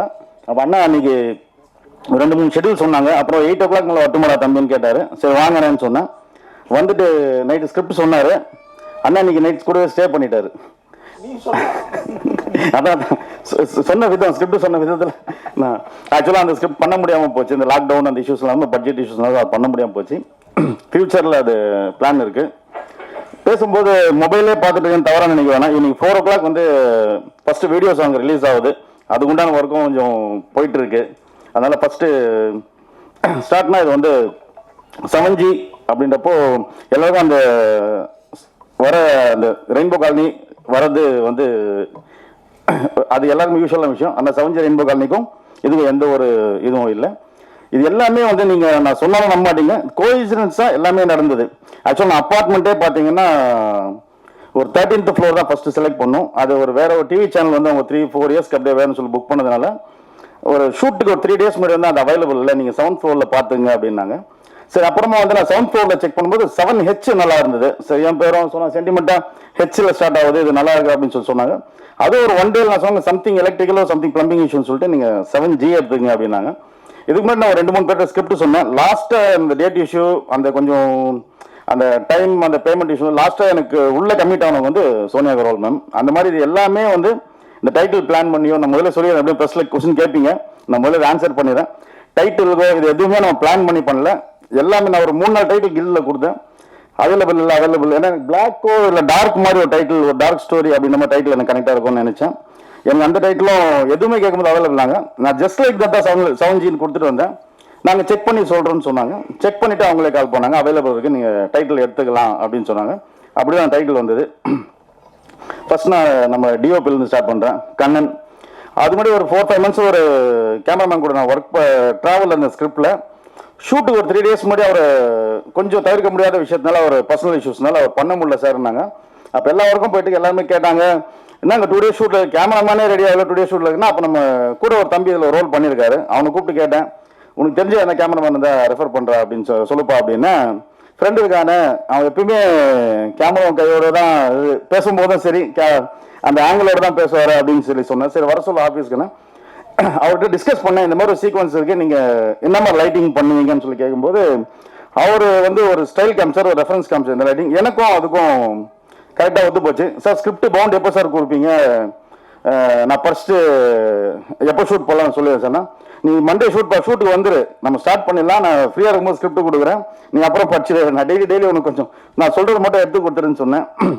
எனக்கு ஆக்சுவலாக என்னென்னா இந்த மாதிரி ஒரு டீம் கூட ஒர்க் பண்ண என்ன பிடிக்கும்னா சீனியர் கேமராமேன்ஸ் கிட்ட வந்து நாம ஒரு நியூ கேமரா போகும்போது அவங்களுக்கு ஒரு விஷயம் இருக்கும். நம்ம இப்போ என் பாயிண்ட் ஆஃப் வியூ நம்ம ஒரு பாக்யராஜ் சார் மணிவண்ணன் சார்லாம் பார்த்த மாதிரி ஸ்பாட்டுக்கு போய் கொஞ்சம் நிறைய விஷயங்கள் பண்ணுவோம் இல்லையா, அந்த ஸ்டைல் தான் சரி நம்ம ரொம்ப ப்ரிப்பேராக பண்ணுவோம். அங்கே ஒரு விஷயம் தோணும், ஒரு சீனியர் நம்மளோட டெக்னீஷியன்ஸ் இருக்கும்போது நம்ம போய் அவங்க சொல்ல முடியாது, இங்கே சொல்ல முடியுமா நமக்கு ஒரு தயக்கம் இருக்கும் இங்கே பண்ண. ஏன்னா இதில் ஒரு இன்னைக்கு ஈவினிங் ஒரு சாங் இருக்குது, அதில் ஒரு பால்குள்ளே ஒரு ஷாட் வச்சுருப்போம். அது வேற ஒரு டிஓபி இருந்தால் பண்ணியிருப்பாங்களா தெரியாது. நான் இது மாதிரி சொல்லுவேன் சார், அப்பப்போ சொல்லுவார் சார் நீங்கள் சொல்ல சேகர் செத்துவான் அப்படின்னாரு. நான் விட்டுற மாட்டேன் படம் முடியும் விட மாட்டேன், நான் சொல்கிற இடத்துல வச்சு போனா அப்போ அவர் ஒரு ஐடியா கொடுப்பார் இப்படி வச்சா கரெக்டாக பாருங்க சார் சொல்லிட்டு இந்த மாதிரி அந்த டீம் வந்து உள்ளே வரும்போது ஒர்க்காகவும் எனக்கு ரொம்ப ஈஸியாக இருந்தது. நெக்ஸ்ட் வந்து எடிட்டர் சார் அவர் சொன்ன சுப்பிரமணியன் சார் அண்ணா சொன்ன மாதிரி அவர் எடிட்டர் மாதிரி தெரிய மாட்டார், வரதே ஸ்டைலாக என்ன நம்ம ஆடிஷன்லாம் முடிச்சிட்டோமே அப்புறம் வந்து அப்படின்னு கேட்டேன். இல்லை இந்த மாதிரி செல்வா சார் சொன்னார் இது மாதிரி எடிட்டிங்காக சொன்னேன். சரி வாங்க சார்னு சொல்லிட்டு அவர் ஹாரர் ஃபஸ்ட்டு சார் பண்ணார். எப்பயுமே வந்து என்கிட்ட ஒர்க் பண்ணுறது வந்து நிறைய ஈஸின்னு சொல்லுவாங்க. ஏன்னா நான் ஒரு இது எத்தனை வருஷம் எடிட் பண்ணியிருப்பீங்க இந்த படத்தை சென்சார் போகிற வரையும் கூட எடிட் பண்ணிகிட்டே இருப்போம். ஆனால் அவரும் இப்போ எனக்கு சித்தார்த் பின்ஸ் பிரதராக இருக்கட்டும், யார் இந்த யாராக இருந்தாலும் இம்ப்ரூவைஸ் பண்ணிகிட்டே இருப்போம். அது அவங்களுக்கும் பிடிக்கும். ஏன்னா நம்ம விஷயம் தெரியாமல் போய் தொந்தரவு பண்ணணும்னு வைங்களேன், இவனாடா ஒன்றும் தெரியாமல் வந்து நம்ம உயிரை வாங்குறானோ அது எல்லாருமே ப்ளஸ்ஸாக இருக்கும். அதனால் எடிட்டர் சாரோடைய ஒர்க்கை வந்து இந்த நெக்ஸ்ட் ட்ராவல் நிறைய பிளான் பண்ணிகிட்டு இருக்கோம் அப்டேட்ஸில். நெக்ஸ்ட் வந்து சித்தார்த் பின் ப்ரோ, இதில் வந்து வேற ஒரு சித்தார்த்தை நீங்கள் பார்ப்பீங்கன்னு நினைக்கிறேன். இதே மாதிரி தான் ஃபர்ஸ்ட் ஹாஃப்லலாம் வந்து அந்த இதற்கான ஆசைப்பட்டாயில் வந்து அதே மாதிரி இருப்பார், பாய் அப்படி தான் இருப்பார். அதுக்கப்புறம் கொஞ்சம் சில ஃபன்னியான மூமெண்ட்ஸ் எல்லாம் பண்ணுவார். அடுத்த ஒரு 2-3 இயர்ஸில் வந்து ஒரு கார்பரேட்டு, ஏன்னா கார்பரேட் வில்லனுக்கு இப்போ இப்போதைக்கு ரொம்ப ஸ்பேஸ் கம்மியாக இருக்குது, நிறைய பேர் போயிட்டாங்க. அந்த கார்பரேட் வில்லனுக்கான ஒரு இதில் வந்து சித்தார்த் சார் இருப்பார். நெக்ஸ்ட் ரிச்சி, நான் வந்து ஒரு லாஸ்ட் மூவியில் மீட் பண்ணுவேன், ஆனால் நெக்ஸ்ட் எனக்கு என்ன ப்ராஜெக்ட் ஃபுல்லாக கொடுங்க என்னப்பில் தம்பி நான் பண்ணால் நெக்ஸ்ட்டு கண்டிப்பாக சொல்கிறேன்ப்பா அண்ணன் சொன்ன மாதிரி. இந்த படத்தில் எல்லா சாங்கும் ரிச்சி தான் பண்ணியிருக்காப்புல. ரிச்சி பண்ணாலும் அவருக்கு வந்து சாண்டி மாஸ்டர் ரொம்ப சப்போர்ட்டாக இருந்தாலே அவங்க சாண்டி அண்ணன் சாண்டி மாஸ்டர் வந்து நம்ம ரொம்ப சப்போர்ட்டாக தம்பி நல்லா வரணும்னு சொல்லிட்டு அவருக்கு இருக்க எல்லா டீமும், ஏன்னா இது அவ்வளோ பெரிய பட்ஜெட் இல்லை, இந்த பட்ஜெட்டுக்கு தம்பி நல்லா வரட்டும் கேட்டாப்பா, தம்பி நல்லா வரட்டும்னு சொல்லிட்டு அவர் வந்து அவங்க டீம் அவங்க அசிஸ்டன்ஸ் யாராக இருக்காங்களோ எல்லாமே சப்போர்ட் பண்ணார். மெயினாக வந்து ஆக்சுவலாக நீங்கள் சோனியா அகர்வால் அவங்கள மேலமெல்லாம் வர முடியல, அவங்க பிரதருக்கு வந்து சண்டிகரில் மேரேஜ் வச்சுருக்காங்க. லாஸ்ட் மந்த் நம்ம பிளான் பண்ண ஆடியோ லான்ச்சுக்கு இது நிறைய கொஞ்சம் இஷ்யூஸ்லாம் இருந்தாலும் நம்ம லாஸ்ட் மந்த் பண்ண முடியல. அவங்க ரொம்ப ஃபீல் பண்ணாங்கன்னா பிகாஸ் அவங்க படம் பார்த்துட்டாங்க, படம் பார்த்துட்டு சொன்னாங்க ஐ எம் வெரி சாரி, நான் லாஸ்ட் மந்த் நம்ம லாஸ்ட் வீக் கூட ட்ரை பண்ணோம் ஆடியோ லான்ச்சுக்கு, பாசிபிள் இல்லாமல் இருந்தது. சரின்னு சொல்லிட்டு அதனால தான் அவங்க வர முடியல. Next as it is Smriti Venkat, இங்கே அமைதியாக இருக்க மாதிரிலாம் செட்டில் அமைதியாக இருக்க மாட்டாங்க. இந்த என்ன சொல்கிறது பயப்படுற சீன் சிரிச்சிட்டே பயப்படுவாங்க ஃபர்ஸ்ட்டு, அப்புறம் கட்டுன்னு சொன்னால் மறுபடியும் அது ஸ்டார்ட் பண்ணிடுவாங்க.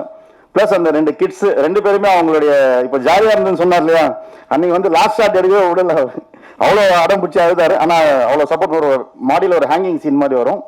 ஆமாம், அந்த ஷாம் எங்களெல்லாம் பயன்படுத்திட்டாரு கொஞ்சம் நேரத்தில், இன்னைக்கு ஜாலியாக இருக்குன்னு சொல்லிட்டாரு. அடுத்து யாருங்க என் டீம், டைரக்ஷன் டீம், ஏன்னா ஒரு பெரிய ப்ராஜெக்ட்னா பெரிய அசிஸ்டன்ஸ் நிறைய பேரை வைக்கலாம், அந்த ஒரு எக்ஸ்பென்ஸாவோ இது பண்ணுறதுக்கு பண்ணலாம். இதில் வந்து எனக்கு இருந்த டீம் வந்து எனக்கு அவ்வளோ சப்போர்ட் இருந்தாங்க. ப்ளஸ் நம்ம கோஆர்டினேட் பண்ண ஹாரிஸ் அவரால் வர முடியல, அவர் கொஞ்சம் ஹாஸ்பிட்டாலிட்டி இருக்காரு. தேஜா வந்திருக்காரு. ப்ளஸ் இன்னொருத்தவங்க வந்து ஸ்னேகா குப்தான்னு மும்பைலேருந்து பர்ஃபார்ம் பண்ணியிருக்காங்க, ஒரு பிளாக் மேஜிஷியன் அந்த மாதிரி ஒரு ரோல் பண்ணியிருக்காங்க, அவங்களும் நல்லா பண்ணியிருக்காங்க. டிஎஸ்ஆர் அண்ணன் ரொம்ப தன்மையாக சொன்னார், ஹாரூன் சார் ஒரே நாள் தான் கொடுத்தாருன்னு சொல்லிட்டு, அந்த ஒரு நாளைக்கு 2 மணி நேரம் தான் வந்தார். அன்றைக்கி அவ்வளோ பிஸி. கேட்டால் சங்கர் சார் ஷூட்டில் இருக்கிறேன் தம்பி இந்த வந்தார் இங்கே வந்து ரொம்ப தன்மையாக சொன்னார். இந்த மாதிரி அண்ணன் மாடி ஏறி முட்டியெல்லாம் வச்சதுக்காக அண்ணனுக்காக நான் கவர்னர் மாற்றிட்டேன் ஆஃபீஸு, அண்ணா அதனால் அண்ணன் இன்னைக்கு கஷ்டப்படக்கூடாதுன்னு சொல்லிட்டு. அது மாதிரி நம்ம அடுத்த தமிழ் திரையுலகத்தில் தவிர்க்க முடியாத இப்போ இதை பாருங்க, நம்ம கல்கி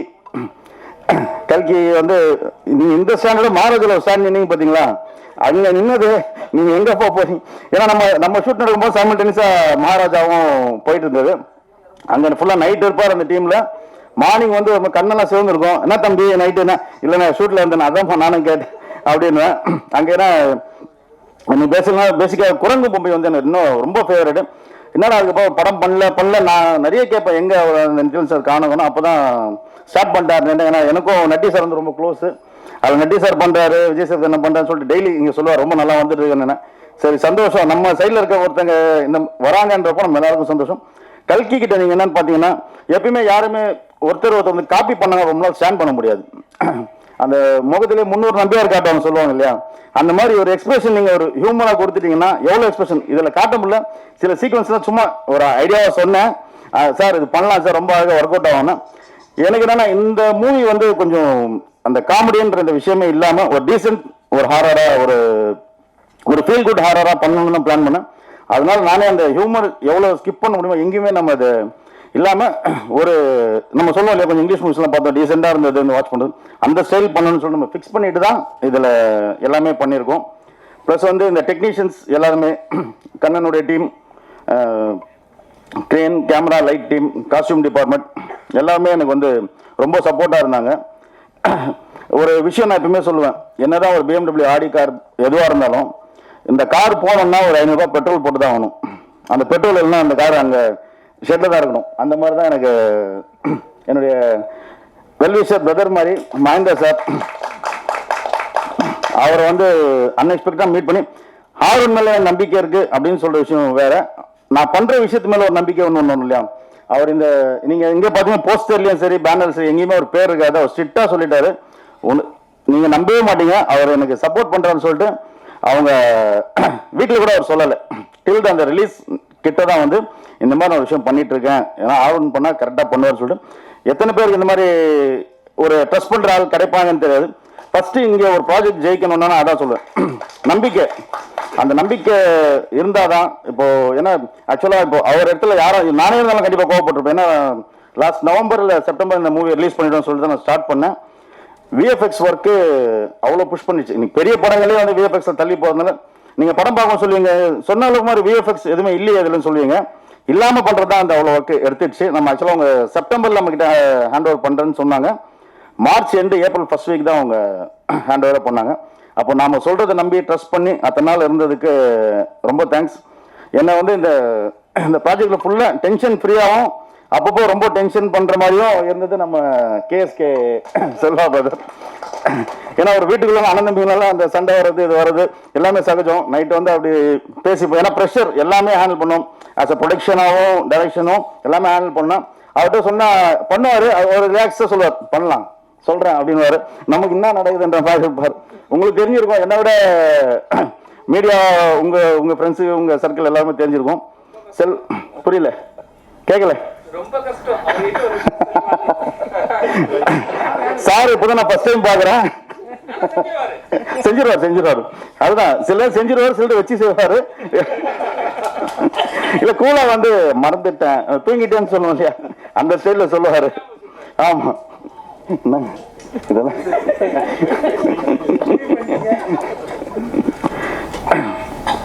வேற நான் எல்லாரையும் சொல்லிட்டேன்னு நினைக்கிறேன். நம்ம ஜெகன் எனக்கு போன மூவில ஒரு இது பண்ணாரு. ஆக்சுவலா நெக்ஸ்ட் ஆமாம்மா அவர் சொல்றாரு.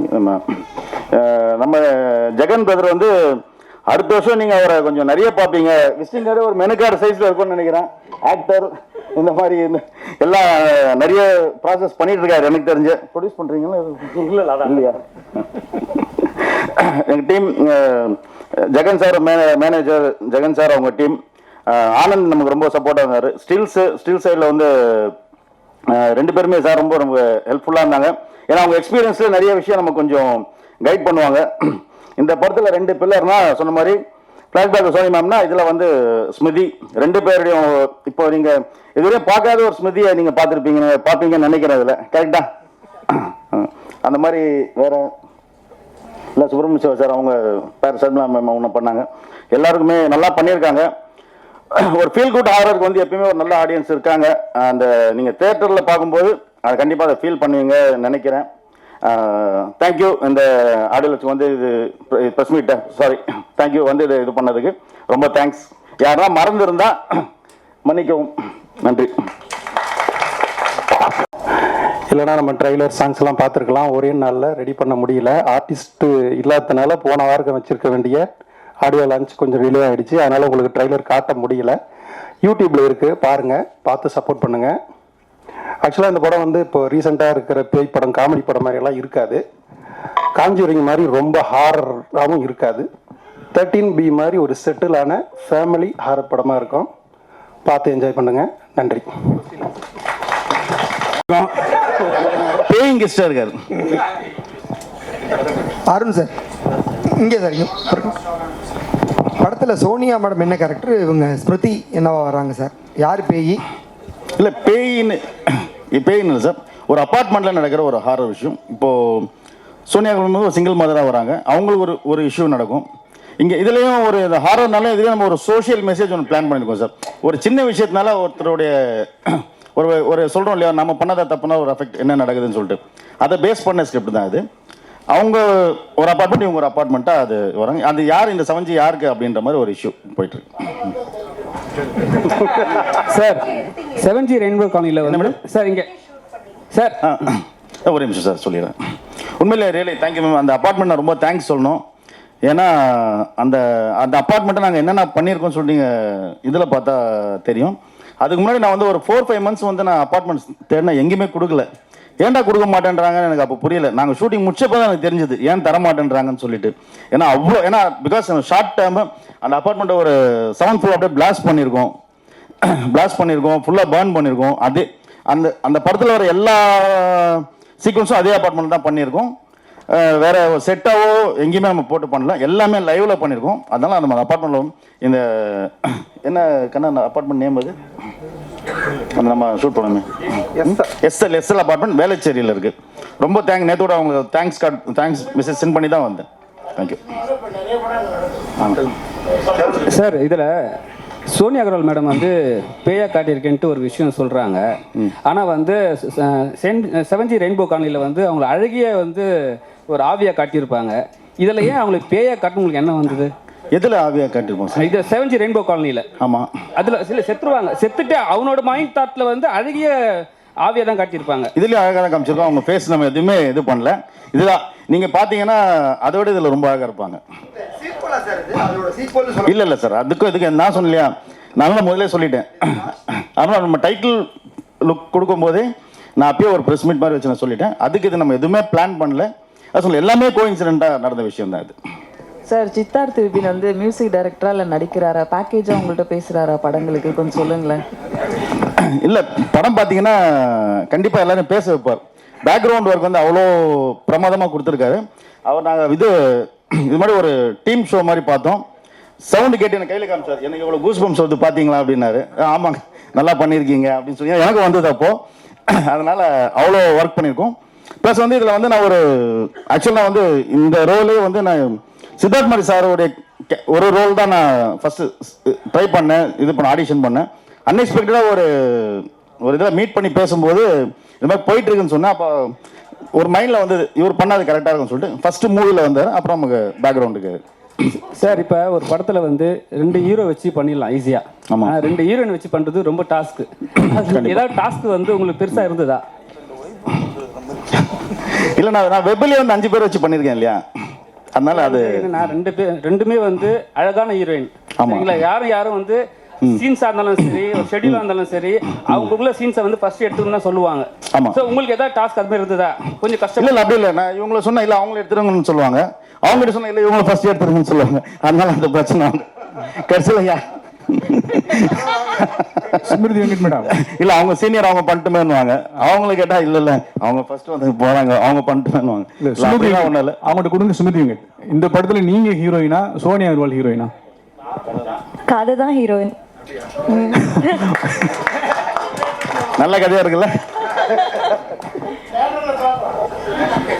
டேரக்டர் சார், நீங்கள் சொல்கிறீங்க இப்போ வந்து தமிழ் இண்டஸ்ட்ரியில் வந்து சுப்பிரமணிய அண்ணா கூட சொன்னாங்க, தமிழ் இண்டஸ்ட்ரியில் வந்து நகைச்சுவை நடிகர்கள் கம்மியாயிட்டாங்க, நம்ம கல்கி மாதிரி ஒரு ஆள் வந்து வரணும் அப்படின்னு சொல்லிட்டு பெருமையாக பேசுகிறாங்க. உண்மையாலுமே வந்து நகைச்சுவை நடிகர்கள் வந்து சரியாக வந்து உங்களுக்கு கோஆப்ரேட் பண்ண மாட்டாங்களா, இல்லை வந்து பெரிய இடத்துக்கு அவங்க ஹீரோவாக மாறுறதுனால வந்து உங்களால் வந்து அவங்களை கான்டாக்ட் பண்ண முடியலையா? இல்லை, அப்படி இல்லை சார், கோஆப்ரேட் பண்ண மாட்டாங்கல்ல. இங்கே யாராக இருந்தாலும் முட்டி போது தான் சார் வரணும். இப்போ என்ன கூட இப்போ நான் பார்த்தீங்க யார்ட்டையும் ஒர்க் பண்ணல. இப்போ நான் போய் ப்ரொடக்ஷன் கம்பெனியில் சான்ஸ் கேட்க முடியுமா? ஃபஸ்ட்டு கொஸ்டின் என்ன கேட்பாங்க, யார்கிட்ட வந்தீங்க, என்ன பண்ணீங்கன்னு சொல்லி கேட்பாங்களே. இங்கே எல்லாருமே அவங்க அடையாளம் தேடணும்னா முட்டி மோதிட்டு தான் வரணும். அவங்க வந்து ஸ்டாண்ட் பண்ண அப்புறம் தான் இவங்க இதுக்கு பொருத்தமாக இருப்பாங்களேன்னு யோசிப்பாங்க. அது வரையும் அவங்க வந்து ஸ்ட்ரகிள் பண்ணி. இப்போ குரங்கு பொம்மை எப்போ நடிச்சார் கல்கி, நான் அப்பவே சொன்னேன் இந்த எக்ஸ்பிரஷன்ஸ், இந்த பர்ஃபார்மன்ஸ் இது நல்லா வரும்னா ஒரு கேப்பு. அந்த கேப் வந்து என்னென்னா இப்போ எனக்கும் சேர்த்து தான் சொல்கிறேன், அந்த கேப் தான் அந்த சினிமா கற்றுக் கொடுங்க சார். இங்கே எப்படி சர்வை பண்ணணும் நம்ம நினைப்போம் இல்லையா, இது மட்டும் ஸ்க்ரீனில் வந்துட்டா நாளையிலேருந்து பார் அப்படின்னு யோசிப்போம் இல்லையா, அது இல்லை சினிமா ஒரு விஷயத்தை கற்றுக் கொடுக்கும். அதை நம்ம கரெக்டாக நம்ம சினிமாவுக்கு நான் எப்பயுமே சொல்லுவேன், சினிமா நம்ம நேர்மையாக நேசிச்சோன்னா சினிமா நம்மளை எப்பயுமே கைவிடாது சார். என்னைக்கு தான் நம்ம தேடி வந்து நமக்கு அந்த ரெஸ்பெக்ட் கொடுக்கும். நம்ம சினிமாவை நேர்மையாக நேசிக்கணும். அப்போ கல்கி வந்து அந்த வெற்றிடத்தை வந்து நிரப்பிடுவாரா 2 வருஷத்துக்குள்ள? இல்லை, அப்படியே நிரப்பிட்டாரு. ஆக்சுவலாக லாஸ்ட் மந்த் பேசுவோம், தம்பி ஆஃபீஸ் வரீங்களா, அண்ணா தலைவர் கூட வேட்டையனில் இருக்கேன். இருங்க தம்பி, நல்ல விஷயம் கரெக்ட் தானே? ஆமாம். அதனால் இப்போ நீங்கள் கல்கி அவரை பார்த்தீங்கன்னா அந்த எக்ஸ்பிரஷன்ஸு நிறைய எக்ஸ்பிரஷன்ஸ் வரும் அவர்கிட்ட. நீங்கள் சாதாரண ஒரு விஷயம் சொல்லும் போது ஆக்சுவலாக இதில் ஒரு சீக்வன்ஸ் பண்ணலான்னு சொன்னோம். சும்மா சொன்ன விட கண்டிப்பாக பண்ணலான்னு செகண்ட் ஹாஃபில் வந்து பயங்கரமாக அது ரெஸ்பான்ஸ் இருக்கும். சும்மா ஒரு வீட்டில் போய் அவர் மாட்டிப்பார். இந்த சந்திரமுகியில் வடிவேல் சார் வருவா இல்லையா, அந்த மாதிரி ஒரு வீட்டில் போய் மாட்டிட்டு யாருமே இல்லை, அந்த தம்பி தனியாக இருக்கும்போது ஃப்ரிட்ஜில் போய் திங்ஸ்லாம் எடுத்து சாப்பிட்ருவாரு. நான் போய் பார்த்துக்கிறமான்றப்ப அந்த வீட்டில் இப்போ 2 பேர் வேற இருப்பாங்க. அந்த வீட்டில் மாட்டி என்ன பண்ண சும்மா ஒரு சீக்வன்ஸ் சொன்னேன், நல்லா என்ன பண்ணலாம், இல்லை இது நம்ம ஹியூமர் வைக்கிற மாதிரி ஐடியாவே இல்லை, இது இந்த ஸ்டைலில் பண்ணணும் பிளான் பண்ணி. நெக்ஸ்ட்டு ஆல்மோஸ்ட் ஸ்கிரிப்டில் ஓகே ஆயிடுச்சு. இன்னும் ஒரு ஆகஸ்ட் செப்டம்பரில் black humour, full and full black humour, இந்த கோலமோல் கோகிலா இந்த டாக்டர்லாம் அந்த ஸ்டைலில் பண்ணுறோம். கல்கியை வந்து அதில் பெருசாக பார்ப்பீங்க, அவருக்குன்னே ஒரு பெரிய ட்ராக் அதில் இருக்குது. சுமதி மேடம், நீங்கள் இந்த 7G ரெயின்போ காலனி படம் பார்த்தீங்களா? அப்போ என்ன படிச்சுட்டு இருந்தீங்க? இந்த படத்தில் உங்களுக்கும் சோனியா அகர்வாலுக்கும் என்ன தொடர்பு? ஆக்சுவலி அப்போ நான் ஸ்கூலில் இருந்தேன். பட் அதான் மேமோட நான் மூவிஸ் பார்த்து வளர்ந்துருக்கேன். ஸோ அவங்களோட நடிக்கும் போது எனக்கு ரொம்ப சந்தோஷமாக இருந்துச்சு. அண்ட் ஐ திங்க் எனக்கு அந்த ஒரு பிளெஸிங் இருக்குதுன்னு நினைக்கிறேன். நான் முதலேருந்து பண்ண மூவிஸில் தான் நிறைய பெரிய ஸ்டார்ஸ் நடிச்சிருக்காங்க. ஸோ நல்ல ஒரு லேர்னிங் எக்ஸ்பீரியன்ஸ். மேம் கிட்ட என்ன கற்றுக்கிட்டேன்னா ரொம்ப காமாக இருப்பாங்க. அவங்க அவ்வளோ சாஃப்ட் அண்ட் காம். பட் அந்த சீனுக்கு வந்துட்டாங்கன்னா அப்படியே கம்ப்ளீட்லி டிஃப்ரெண்ட் பர்சன். அண்ட் அவ்வளோ பெரிய ஆர்டிஸ்ட் ரொம்ப சிம்பிளாக எவ்வளோ ஒரு டவுன் டு எர்த்தாக இருப்பாங்க. ஸோ நம்ம ஃப்யூச்சரில் இப்படிலாம் இருக்கணும் அப்படின்னு சொல்லிட்டு. And she take so much care of every one. And எல்லாரையும் கன்சிடர் பண்ணுவாங்க, எல்லாரையும் கம்ஃபர்டபுள் ஆக்குவாங்க. அண்ட் ஒரு பெரிய ஆர்டிஸ்டாக இருக்கும்போது நம்ம கூட நடிக்கும்போது நம்ம எல்லாருக்குமே ஒரு ஐயோ நம்ம எதுவும் பண்ணிடக்கூடாதே அந்த ஒரு ஃபீல் இருக்கும்ல. ஆனால் அவங்களோட நடிக்கும்போது அவங்க she mat sure every one are very comfortable. So அந்த மாதிரில I think I'm very blessed to work with Sonia ma'am. And I'm also very blessed to work with இந்த மாதிரி நிறைய பெரிய ஆர்டிஸ்ட். ஆக்சுவலி சுப்ரமணிய சிவா சாரும் நாங்கள் மாறனில் மீட் பண்ணோம். ஸோ சாரோட அப்போவே எனக்கு அந்த என்டையர் டீமில் என்னை ஃபர்ஸ்ட் கம்ஃபர்டபுள் ஆக்குனது சார் தான். ஸோ இங்கே அவரோட சேர்ந்து நடிக்கிறதும் எனக்கு ரொம்ப சந்தோஷமாக இருக்குது. சார் இப்போ வந்து சுப்ரமணிய சிவா சார் வந்து இப்போ நடிகர் ஆகிட்டாரு. ஆனால் டேரக்டர் சில டைமில் வந்து எட்டி பார்க்கும். உங்கள் படத்தில் ஏதாவது வந்து எட்டி பார்த்தாரா டேரக்டரா? இல்லை எட்டியில் கூட உட்காந்து பார்த்தாரு, ஃபுல்லாக பார்த்தாரு. அதில் வந்து நிறைய என்கரேஜ் பண்ணுவார். அதனால் இன்னொரு விஷயம் சோனியா அகர்வால் மேம் பற்றி சொல்லி ஆகணும். அவங்க நிறைய சீனியர் டேரக்டர்ஸ் கூட ஒர்க் பண்ணியிருக்காங்க. ஏன்னா ஃபர்ஸ்ட் டே அவங்க அவ்வளோ ரெஸ்பெக்ட் பண்ணாங்க. ஒரு சீக்வன்ஸ் நம்ம எப்படி சொல்கிறோம் அவ்வளோ அவங்க உள்வாங்கிட்டு ஒரு சீனியர் ஆர்டிஸ்ட் என்ன ஒரு ப்ளஸ்னா டேரக்டர்ஸ் கிட்ட இருந்து ஒரு கரெக்டான ஒரு வே இருந்தால் அவங்க எந்த ஒரு இதுவும் பண்ண மாட்டாங்க, ஃபுல் கோஆப்ரேஷன் கொடுத்துருவாங்க. நான் சொல்லிட்ட முதல்ல அண்ணன் சுப்ரமணிய சிவா அண்ணன் அவர் கூட இருந்தார், எல்லாம் பார்த்தாரு, இப்படி பண்ணலாமான்னு கேட்பாரு, பண்ணலாம். அதான் நிறைய எனக்கு கைடாகவும் இருந்தார். சுப்ரமணியன் சார், அந்த போஸ்டரில் உங்கள் படமே இல்லையே, சஸ்பென்ஸ் கண்ணாடியோட கண்ணாடி இல்லைன்றதால வந்து அதான் தெரியாம போச்சா? என்ன கேட்டு நடிச்சிருக்கீங்க? என்னவா என்ன அதான் சஸ்பென்ஸ். டைரக்டர்கிட்ட கேட்குற கேள்வி என்கிட்ட கேட்குறீங்க. அண்ணா இப்படி சொன்ன மாதிரி டிஎஸ்ஆர் சொன்னா தெரியுமா, 200 300 கவுண்ட் பண்ணி அண்ணன் சொல்லுவார். இன்னும் சினிமாக்காரனுங்க மேடையில் ஏறிட்டா 600 400 பானுவேன், இறங்கி வந்துட்டா 100 200 அலைய விடுவானுங்கடா அப்படின்ற மாதிரி. என்னன்னு கேட்டால் ஒவ்வொரு விஷயம் இப்போ யாரோ காமெடி நடிகர்கள் பற்றி கேட்டாங்க. என்னன்னு கேட்டால் அதாவது ஒரு 7 நடிகர்கள் இருக்காங்கன்னு வச்சுங்களேன், பெரிய நடிகர்கள். ஆனால் கதை சொல்கிறவன் கிட்டத்தட்ட 2000 3000 பேர் கதையை வச்சுக்கிட்டு இருக்கான் ரெடியாக. அப்போ என்னென்னா ஃபேமஸாக உள்ளவங்க அடுத்த யாரை வச்சு எடுக்கலான்னும் போது அது ஒரு காமெடி ஆர்டிஸ்ட்டை வந்து ஹீரோ ஆக்கணும்னு நினைப்பாங்க, வில்லனுங்களை வந்து ஹீரோவாக ஆக்கணும்னு நினைப்பாங்க. ஏன்னா அவன் ஒரு ப்ரொடியூசர்கிட்ட போகும்போது ஒரு ஃபெமிலியர் ஒரு ஃபேஸ் வேணுன்றதுக்காக தான். அதில் என்னன்னு கேட்டிங்கன்னா இது நாகேஷ் காலத்திலேருந்து, தேங்காய் சீனிவாசன் காலத்திலேருந்து, சுருள்ராஜன் காலத்திலேருந்து எல்லாமே ஹீரோ நடிச்சிருக்காங்க காமெடி ஆர்டிஸ்ட்லாம். ஏன் நல்ல கதை இருந்தால் நம்ம டிஎஸ்ஆர் கூட நீங்கள் ஒரு கதை நாயகனாக ஆக்கிடலாம், அதில் எந்த இதுவும் கிடையாது. ஆனால் சினிமான்றது வந்து யாரை வேணாலும் எப்போ வேணாலும் இப்படி ஹாரூன் சொன்ன மாதிரி மிகச்சிறந்த ஒரு இடத்துல வைக்கிறதும் இருக்குது. பல பேரை வந்து ஒரு 10 வருஷம் கழிச்சு உண்டாகிறதும் இருக்குது. எனக்கு தெரிஞ்சலாம் செந்தாமரை திருடாத்தடியில் வந்து தனுஷ் அம்மாவை செந்தாமரை ஒய்ஃப் தான் நடிச்சிருப்பாங்க. செந்தாமரை 55 வயசுக்கு மேலே தான் ஒரு பெரிய வில்லனே. அதுக்கு முன்னாடிலாம் அவ்வளோ நாடகம் நடிச்சிருக்காரு. தங்கப்பதக்கம்னு ஒரு படம், சூப்பர் ஹிட் படம் ஐயா நடிகர் திலகம் நடிச்சிருக்கல. அதில் வந்து 100வது நாள் அந்த நாடகத்தில் ஹீரோ வந்து செந்தாமரை தங்கப்பதக்கத்துக்கு. அதில் 100வது நாள் அந்த நாடக விழாவுக்கு போனவர் தான் நடிகர் திலகம். அவர் அந்த நாடகத்தை பார்த்துட்டு இதை ஏன் நம்ம சினிமாவை எடுக்கக்கூடாதுன்னு அவர் நடிச்சிட்டார் நடிகர் திலகம். ஆனால் 100 நாள் நடித்த அந்த செந்தாமரை என்ன ஃபீல் பண்ணியிருப்பார். ஆனால் டி ராஜேந்திரன்ற ஒரு மனிதன் வந்து செந்தாமரை மிகப்பெரிய வில்லன் ஆகிறார். அப்போ அது வரைக்கும் இங்கே சினிமாவில் வெயிட் பண்ணிக்கிட்டு தான் இருக்கணும். காலங்கள் வந்து யாரை வேணாலும் எப்போ வேணாலும் பெரிய ஆள் ஆகும். ஆனால் எப்போன்னு யாருக்கும் தெரியாது. அதுதான் சினிமாவுடைய மேஜிக். இப்போ இங்கே இருக்கிற நிறையா பேரே வந்து நடிக்க வந்திருக்கலாம், பத்திரிகையாளர் பெரும்பாலும் இந்த டைரக்டர் ஆகணும்னு வந்திருக்கலாம். இந்த ஜெகன் வந்து மிகச்சிறந்த பாடலாசிரியராக வர்றான், இப்போ நடிகனாக வர்றான் இல்லையா. யாரை எந்த இடத்துல கொண்டு வரும்ன்றது சினிமா வச்சிருக்கின்ற ரகசியம். எதிர்காலம் வந்து எல்லாருக்குமான ஒரு பொக்கிஷங்களை வச்சிருக்கு. ஆனால் யார் யாருக்கு எப்போ வச்சிருக்குன்னு தெரியாது. ஆனால் அதுக்காக நம்ம வெயிட் பண்ணிட்டு இருக்கோம் இல்லையா. அந்நியனில் வர ரெமோ மாதிரியும் இருக்கானா. டேரக்டர் சார், நீங்கள் டைட்டில் ஃபிக்ஸ் பண்ணும்போது சோனியா அவர்கள் உள்ளே இருந்தாங்களா இல்லை டைட்டில் ஃபிக்ஸ் பண்ணதுக்கு அப்புறம் தான் உள்ளே வந்தாங்களா? அது ஒன்று. நெக்ஸ்ட் வந்து ஒரு மியூசிக் டைரக்டரை வந்து நடிக்க வச்சுருக்கீங்க. அவர் வந்து இனிமேல் நடிக்க போகலாமா இல்லை மியூசிக் போகலாமான்னு சொல்லிட்டு ஒரு டேரக்டரோட ஒரு பாயிண்ட் ஆஃப் வியூ என்னன்னு சொல்லுங்கள். சார், இது நீங்கள் அப்பார்ட்மெண்ட் பூஜைக்கு வந்தீங்க ஞாபகம் இருக்குங்களா? அப்போ என்ன ஒரு கொஸ்டின் கேட்டீங்க, ஏன் டைட்டில் ஃபிக்ஸ் பண்ணாமல் ப்ரொடக்ஷன் நம்பர் 1, 2லாம் போகிறீங்க? அப்போ சொன்னேன், ஒரு நல்ல டைட்டிலுக்கு வெயிட் பண்ணோம் சார். நீங்கள் ஞாபகம் இருக்கும்னு நினைக்கிறேன். ஞாபகம் இருக்குங்களா? ஒரு நல்ல டைட்டிலுக்கு வெயிட் பண்ணோம் சார். ஃபஸ்ட் நம்ம ஸ்கிரிப்டை கரெக்டாக போயிட்டோம்னா நம்ம டைட்டில் ஃபஸ்ட்டு ஃபிக்ஸ் பண்ணிவிட்டு அப்புறம் படம் பண்ண இல்லை அந்த டைட்டில் இதுக்கு ஆப்டா இல்லையா, வேறு டைட்டில் சொல்லியிருக்கலாமோ, இப்போ ஃபிக்ஸ் பண்ணிட்டோன்னு ஒரு ஃபீல் இருக்கும் சார் சொன்னேன் இல்லையா? அந்த மாதிரி அமைஞ்சது தான் சார் இந்த 7G. அதான். நெக்ஸ்ட் சித்தார்த் பின் அவர்கிட்ட கொடுக்கணுமா? இது நீங்கள் தான் இந்த சொல்கிற மாதிரி இந்த 2 கண்ணில் எந்த கண்ணு நல்ல கண்ணுன்னு கேட்டேன். ஆஸ் அ டேரக்டராக பார்க்கும்போது அவர் ஆக்ட் பண்ணலாம், டெக்னீஷியனாக பார்க்கும்போது மியூசிக் பண்ணலாம். இசையமைப்பாளர்களில் ஒரு நடிகன், நடிகனில் ஒரு இசையமைப்பாளர். அழகா